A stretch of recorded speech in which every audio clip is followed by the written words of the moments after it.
Okay, let's get started. Today we're going to be going over this control. We're going to be going over this framework, sorry, FTC, SFCI, Part 314. We're going to be reviewing each of the controls and what they mean. I'm going to break out like what they're really asking for, because sometimes these controls are a little bit confusing. And this is, of course, brought to us by Lionfish. And that's the platform we're going to be viewing and reviewing as we go. Um, Lionfish is an important component to your tech stack. You have something called a tech stack if you're in IT or you work with IT. A tech stack is going to be all the little things that you use as applications like antivirus, endpoint detection and response, uh, you know, uh, multi-factor authentication. This is your compliance platform. This platform is what you need to stay compliant. It's what you need to show other people that you're compliant. It's what you want to show auditors, share with auditors. It can also track your tasks and your policies and your procedures and store your evidence and act as like a repository for your different control evidence and artifacts. If you don't have a platform like this, you're going to be like using an Excel spreadsheet or a SharePoint site that you have to build and maintain. It's going to be a big hassle. So there's a compliance platform industry out there. This is one of the providers of it. I feel like it's one of the best, if not the best, because of the fact that it changes for the better frequently versus just not having capabilities that I need to have to maintain compliance. Everybody be aware that you can email Jeremy after this event and he'll send you the recording. He can also give you a demo of this product. So be on guard with that. We're going to go for about half an hour here of going over the controls and what they mean. And then we're going to open it up for questions. If you have a question, you can put it in the chat. Otherwise, we'll just power through it. We'll get as many through as we can in 30 minutes of the 40 controls or 40 controls here. And you're gonna have a score basically when you've completed these controls or not. And that's how you can show people you're compliant. All right, let's get into it. The first control is 3.1 4.4a. Designated qualified individual responsible for overseeing and implementing your information security program and enforcing your information security program. What is an information security program? How would I even know what the person is in my org that's going to do it? Well, it's your IT guy. He's going to be responsible for it, or your CISO, or your VP of IT, or your director or manager of IT. You're going to have to come up with an implementation security program, which is basically a security policy. So if you make a security policy, that's your security program. So what's in your security policy? Your password retention, your mobile device policy, your access control policy. You're going to put all of the different policies and procedures into your security policy, and you're also going to include your network infrastructure, the baseline of your computer equipment, how you hire people, how you terminate them, what roles and responsibilities you're going to give to your IT guy or your HR group or your VP. Everything's going to kind of be laid down in your security program, which is your security policy and your infrastructure documents, and you want to put that into this control as one of the things that you're gonna keep track of. Retain responsibility for compliance with this part. So responsibility for compliance is that you are going to have a system like this, a compliance platform. You have to track what you're compliant with, what you're not compliant with, what you're working on, what evidence you have, what artifacts you have, who's responsible for what, your documentation, all that is going to have to remain your responsibility moving forward. You can prove that this is in effect by showing an auditor the tasks that you have set for other individuals in your organization, the completed tasks, all the different things um, that you're going to keep track of inside of this platform. So without this platform or a platform similar to this, it's going to be hard to retain responsibility for compliance. Designate a senior member of your personnel responsible for direction and oversight of the qualified individual. So you have to have somebody in charge of the IT person. So that needs to be a CEO or a CFO or CIO or CSO, CISO, CISO. So you need to have a person in charge of the individual. In work, if you're a one-man show, you have to be the person and the person in charge of the person because you are everything. It's hard to have this rule met and be a one-man show. Now, what does this mean? This means, that you've kind of broken the rule a little bit because you don't have a person to be in charge of the person. So what you should do in this scenario is you should create a document as part of your security program that designates a senior individual that's in charge of, like, say, for instance, if you had an MSSP, managed security services provider, if you ever did hire one, how you would be in charge of them.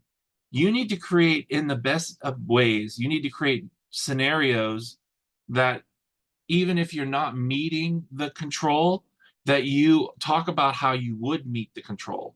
So in this scenario, you would say, as part of your security policy, that your roles and responsibility area, that a senior person would be in charge of an individual maintaining your compliant infrastructure.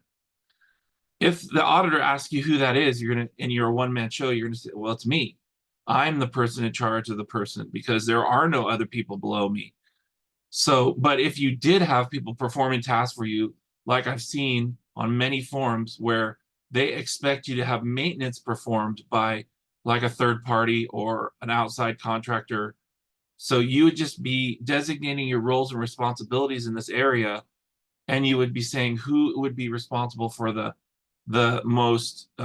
highest level of responsibility, and what are the roles and responsibilities of people underneath you that that you're in charge of and that are performing tasks. Require the service provider or affiliate to maintain an information security program that protects you in accordance with the requirements of this part.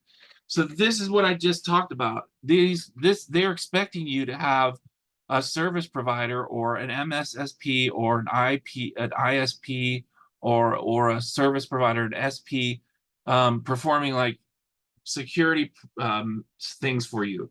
So this is assuming you're like a no-nonsense CEO, you're a farmer or something. You're like, hey, I don't know IT, but I hire these guys and they are in my, they do all these things. These are their role. This is what they do.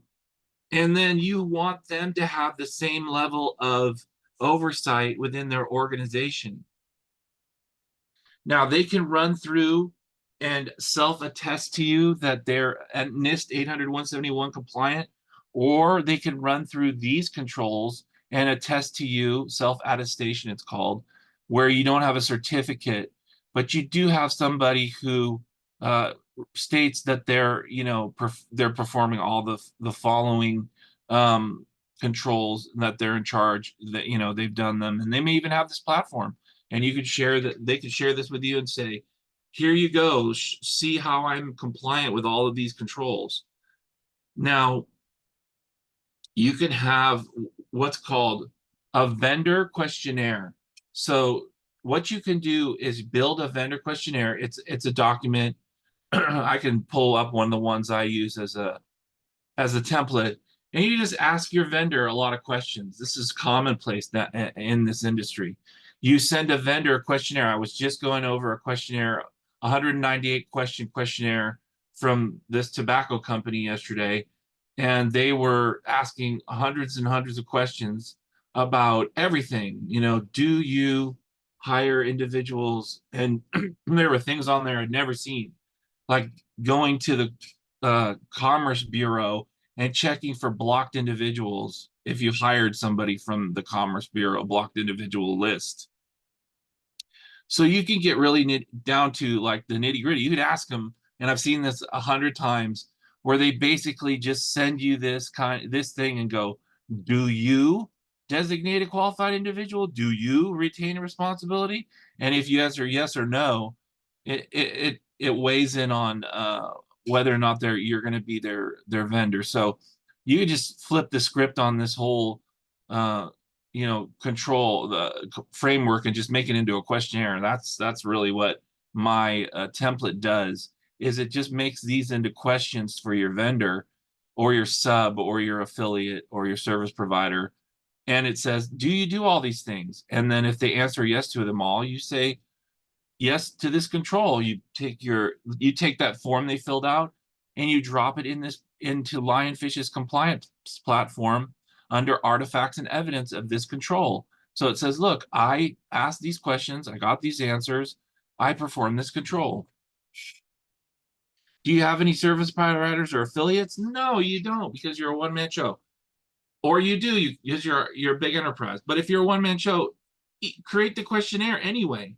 Say, if I had a vendor, these are the questions I would ask them. If I had a service provider, these are the questions I ask them, so that you can mark yes to this control, not applicable or no or in progress. Just flip these questions into do use and put them in a vendor questionnaire list. That's what you need to do for this control.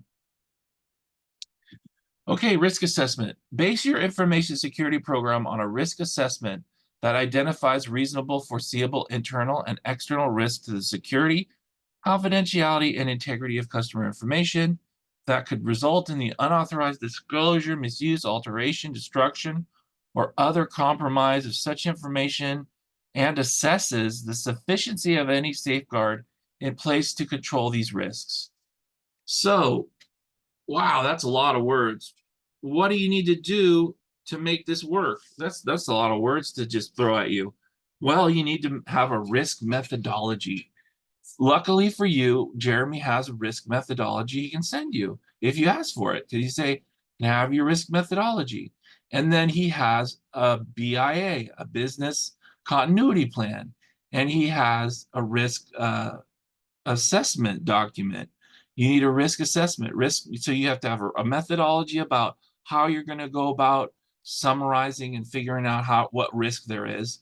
Then you're going to have a risk assessment document where you're going to go out and write down all your risks. And then you're going to have a risk assessment plan, a risk process that you're going to go through whenever risk occurs.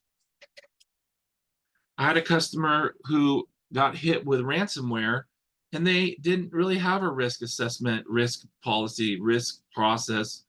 They didn't know what to do. There was no what's called a run book. You need to create run books for each of the risks that you believe that are going to occur for your organization.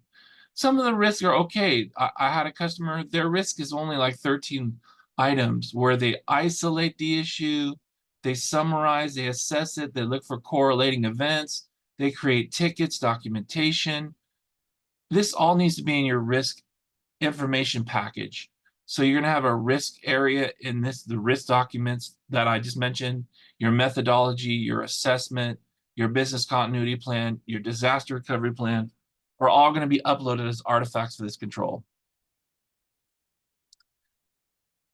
The risk assessment shall be written and shall include criteria for the evaluation and categorization of identified security risks or threats you face. Again, all of the things that I mentioned in the previous control are going to produce documents like the risk assessment, which Jeremy can send you as a template that you're going to fill out and put in here. So some risks are physical, like storms and fires and earthquakes, and some risks are digital, like ransomware or espionage, and some risks are people related.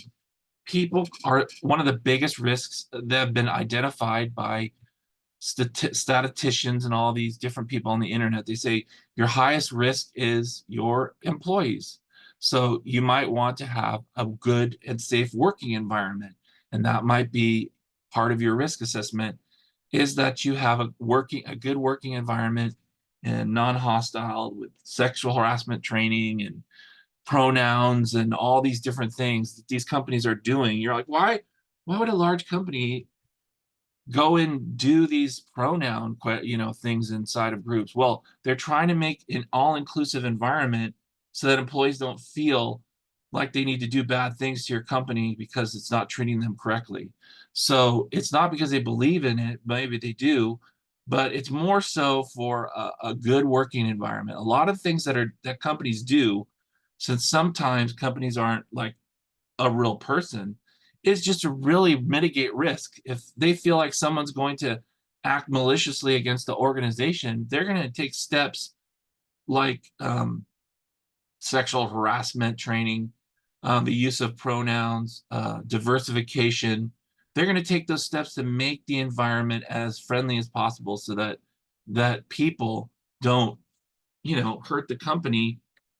And that's one of if you're going to take a risk assessment, you got to take into account number one risk is your employees. So you're going to want to identify what kind of activities they could perform and what that could do to your company. I just heard a story about on the radio about Google employees stealing AI technology and giving it to the Chinese, and that's exactly what I'm talking about. He felt like he wasn't being treated properly. Maybe it was his pay, maybe it was his work environment, maybe it was something someone said to him or whatever. He decided that he needed to steal technology and sell it to the Chinese.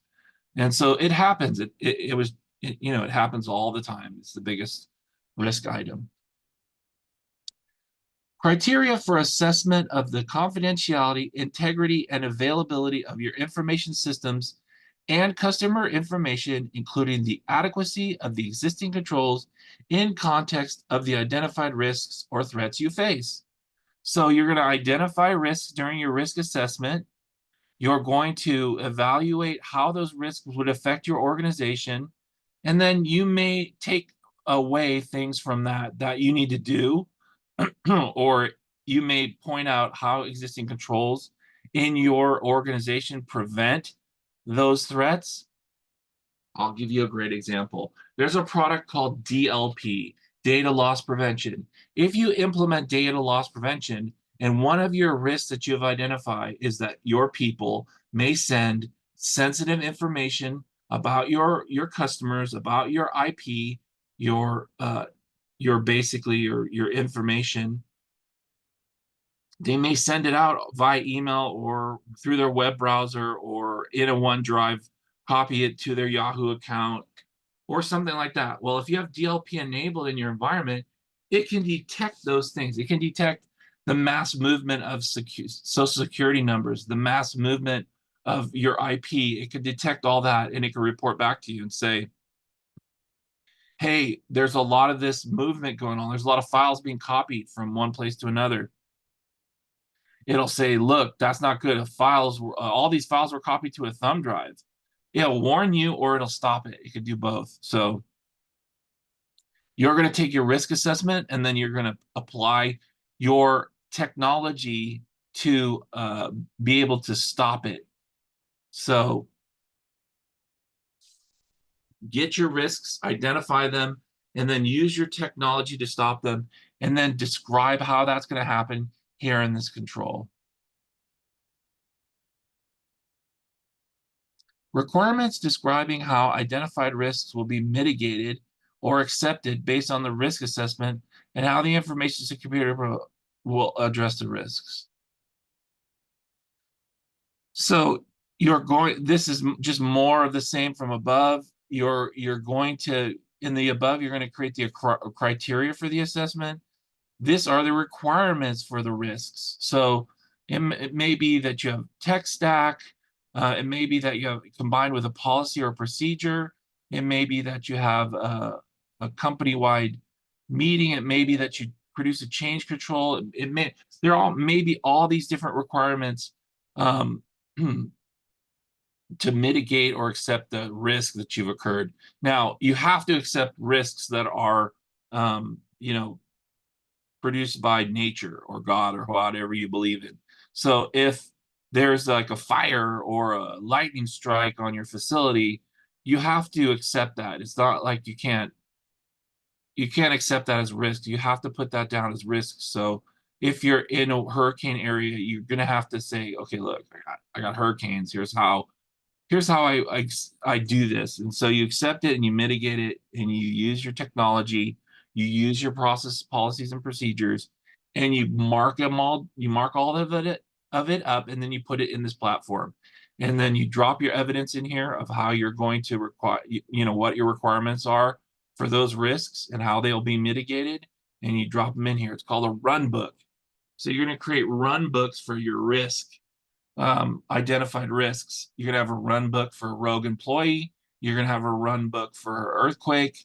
You can compilate. I don't know if that's a word, but you can compile all of your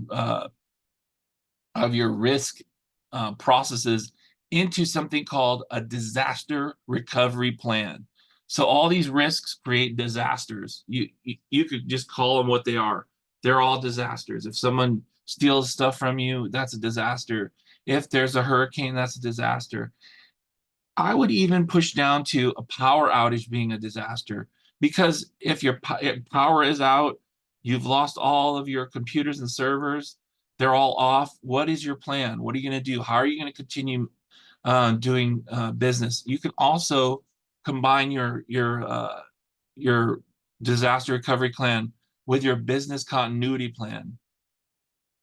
So they're a little different, and then so the disaster recovery plan is going to describe like what actions you're going to take in the event that there's a disaster. Your business continuity plan describes how you're going to go about doing that, and maybe some other more in-depth things like uh, evaluating vendors and stuff like that. So business continuity includes a lot more things in the disaster recovery plan, but I would have both. And we actually have both of those documents that you can download and get from Jeremy when you want.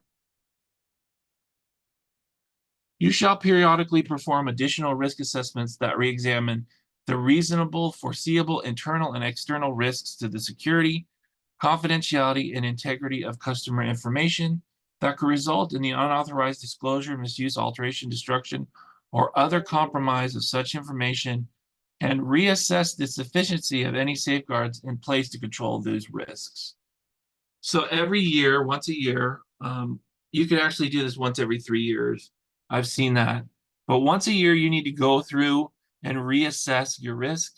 You should have a meeting where you keep track of the meeting minutes and who went to the meeting. If you're a one-man show, you should still have some sort of a document where you go over and reevaluate all the risks that you've had or are going to potentially occur. Here's a good example.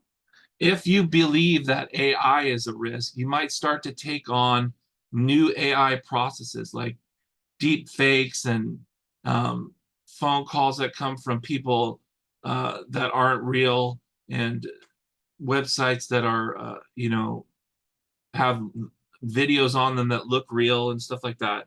But they're all created by AI. So you may start to believe, if you have a risk plan right now and you've done a risk assessment, that AI is now starting to become a risk for you and your organization. And so you might start to fold that in. There was a time where ransomware wasn't really super prevalent, and that was a risk. And then there was, what you took advantage of was endpoint detection and response, ransomware detecting, technology. So once a year, once every 3 years, you can do more. You can do it twice a year, but no more than that. Should you do a risk assessment? If there's something new that comes out and you think you need to have a risk assessment, you could do a little mini risk assessment and just concentrate on that and put the evidence in here when you're done. Design and implement safeguards to control the risks you identify through risk assessment. So again, you've done all the hard work, you've done all the you know, the different levels of it. Now you want to make sure that you have the different applications and software programs and policies and procedures to implement the safeguards. So that's what you're going to show in here. You have a document that says, you know, your security program. You can also put it in here and say, here's what I do. Implement and periodically review access controls, including technical and as appropriate physical controls, authenticate and permit access only to authorized users to protect against the unauthorized acquisition of customer information. Once a year, once every 3 years, you're going to review your controls and make sure that they're updated. Your controls are about physical, you have physical controls. So you have a facility, and that facility is filled with cameras and has card readers and a sign-in list, and you escort people around. Even if you don't have a facility, you still want to say you do. If you did, here's how you would handle it. Here's how you would deal with it. Limit authorized users access only to customer information that they need their duties and functions on, or in the case of customers, to access their own information. There's a whole deep dive level of, in a lot of other controls, what people can do, especially GDPR, how you would give people access to their own information. So you can get lost in the weeds on this one. I would really just create a privacy policy for this, but deep down, there are controls about how long you can keep information, how long it takes for you to get information back to people who request it, how long, what information you keep, where you store it, if it's encrypted, if it's backed up, is the backup encrypted, all this stuff. So it goes deep when you get into other control sets, other frameworks.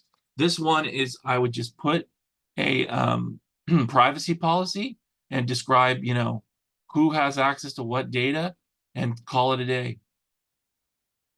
Identify and manage the data, personnel, devices, systems, and facilities that enable you to achieve business purposes in accordance with their relative importance to business objectives and your risk strategy. So this is really a list of roles and responsibilities. Who has what role, who has what responsibility. So you're going to have a access control policy. And in that access control policy, you're going to identify all these things. Who can access different things, who they are, what is the information that they're going to access, etc., etc. Protect by encryption all customers' information held or transmitted by you, both in transit over external networks and at rest.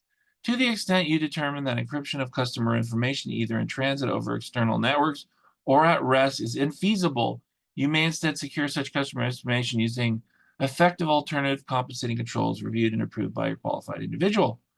So if you have a website, you need to use encryption for anyone to access it, like SSL or a certificate-based encryption. If you have data, you need to encrypt it. It needs to be FIPS compliant. FIPS is a rule that the government has. You can look up. It'll tell you what level of encryption you need to use. Encryption in motion is encryption. That means when data is moving from one server to another, it's moving from your workstation to the cloud, your workstation to the website. So you need to have strong SSL encryption there. When the data is at rest, that means when it's sitting on a hard drive or a tape drive or something like that. That's when all the data needs to be encrypted at rest. You can use a variety of different programs, PGP, a lot of alt backup software has encryption. Microsoft has built-in encryption. The cloud has built-in encryption. There's all these different encryption methodologies that you can follow. Now, when is it infeasible? It's infeasible if it's on a thumb drive, if you're moving it, if you're sneaker netting it, or if you're driving it from one location to another. You might want to encrypt the thumb drive, the hard drive, the USB drive. And in the worst case scenario, you could put it in a locked box and put a lock on it, a padlock. That's when things are infeasible. That's rare, and usually we don't really need to do that. But it's what you would say you would do in the event that you had to move data from one location to another. If there were a disaster, you might think about how you would move data from one area to another. And if you are going to do it, you want to make sure that the process that you're using to move that data is encrypted in motion and encrypted at rest. Adopt security development practices for in-house developed applications utilized by you or for transmitting, accessing, or storing customer information, and procedures for evaluating, assessing, or testing the security of externally developed applications you utilize to transmit access. So if you're going to develop applications, you need to have a policy about how it's going to be transmitted and accessed and who, what roles, what powers they have. Again, if you aren't going to do this, you still should create a policy that mentions this. It doesn't have to be 4 pages long. It can be like a few sentences as part of your security program, your security policy document. You're going to want to say this in the event that I do develop uh, applications. Here's how it would be accessed. It would be accessed through my website, or it would be accessed internally on my network. If I were going to transmit things, it would be encrypted using FIPS compliant encryption. You're going to want to just, take this, spread it out on a document, and answer the questions how you would do it in the event that you didn't actually have this as a control or have the ability to develop applications. You're not an application designer, but you can still talk to it about it. Like if someone said to you, what if your house, caught on fire? You're like, it's not going to happen. I'm not going to let that happen. I don't even have a house. I have an apartment or I live out of a van. I don't mean whatever. It's like I don't have a house. So how can that happen? Well, if your house were to catch on fire, what would you do? You say, well, in the event that a house that I owned caught fire, I would do the following. I would call the fire department, get out my fire extinguisher, try to see if I could control the fire, whatever, in whatever order you need to do it in. And then that's what you would have as your security policy, your security profile. So a lot of these questions come out that you're like, I don't do that, but you don't want to score a no or a 0 on it. So you don't want to say no to it. You want to say, okay, here's how I would do it if I had to. And that is how you would break that one out. All right. We went through like a lot of controls, 15 maybe, and that's gonna be it for today. We'll go along on the next one to make sure we get them all. But for this one, we're just gonna stop here um, and see if there's any questions. So I know if there's no questions or not, but you can put your questions in the chat. You can raise your hand. You just yell out your question. I have no one muted, so go ahead. Does anybody not like the format? Does anyone not? Uh, Again, Jeremy will put his email address, or you can always email the organizer. He'll give you these documents and share them with you. He'll give you demos of this product. He can do all those things for you. So it's really, I mean, if you were me, it would be amazing to be able to come to these types of classes, not because I'm an excellent presenter, but because of the templates. The templates are like, it's like going to the C's Candy Factory and they give you free samples, right? That's the best part of a tour, right? When you get free samples, you go to the Guinness factory and they're like, here's a free sample of Guinness. You're like, I could care less when Guinness was made or who made it. Man, maybe that's a little bit interesting, but you get these free samples. I mean, it's the best part. And getting these templates to be 100% honest with you is a gift. These templates were hard to find. They were hard to build. They were hard to make. So getting any of the templates you want um, is super important. So Jeffrey has a statement or question. There are a few cases under working Defense Department contracts for cybersecurity that may vary from these IA controls. That's true. There are a lot of these controls have different. Yeah, okay, so we're gonna go through these. We're not going through those controls this week. Okay, so that was asked and answered. We won't go through those controls. But like I was saying earlier, again, the gift of these are that you can ask Jeremy for all these. I have hundreds of templates that I've used when I've done all of these different um,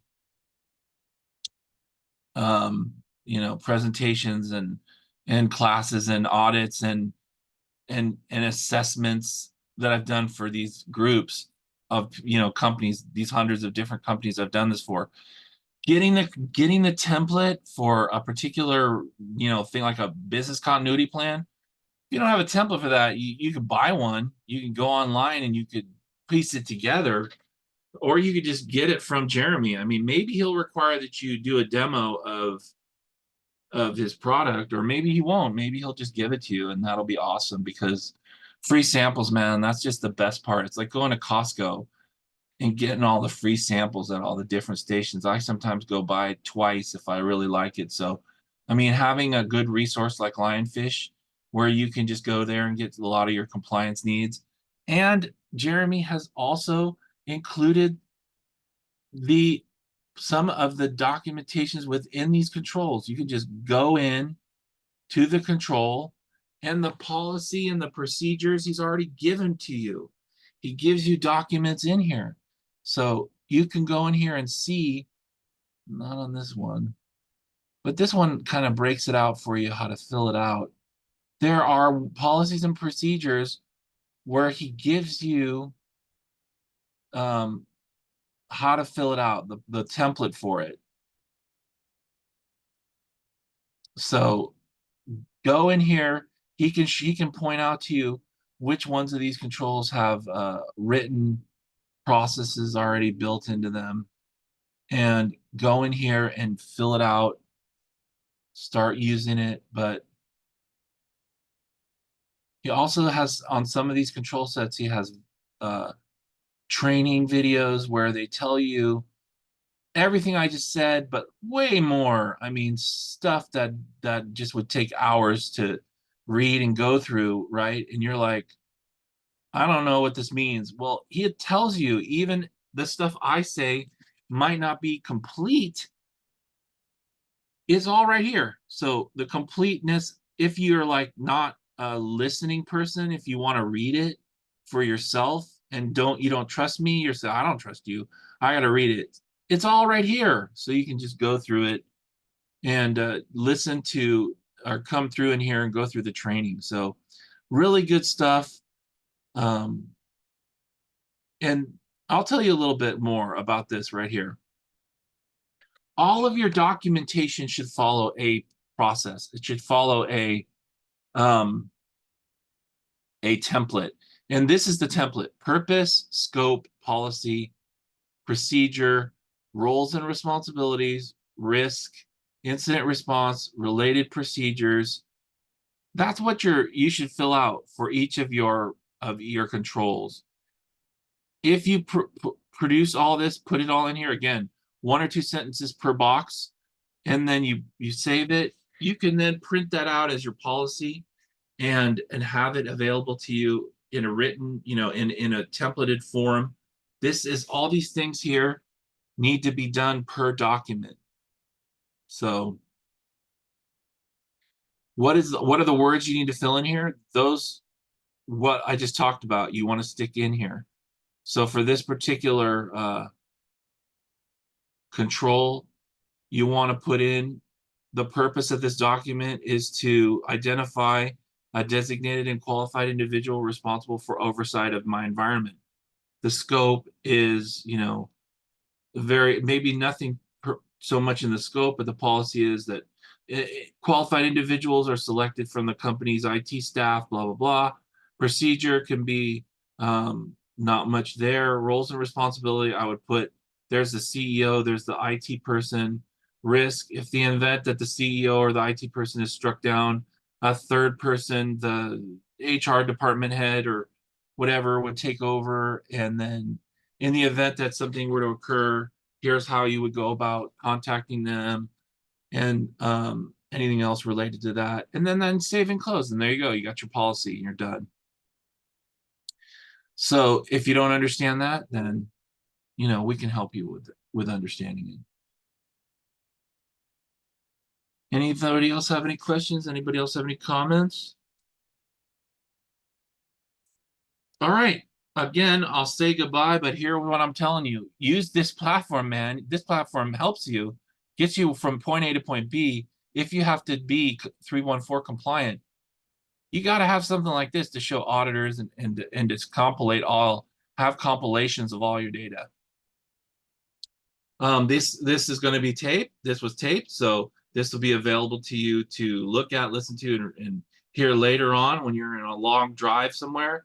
You want to take a 40-minute drive and listen to my soothing voice.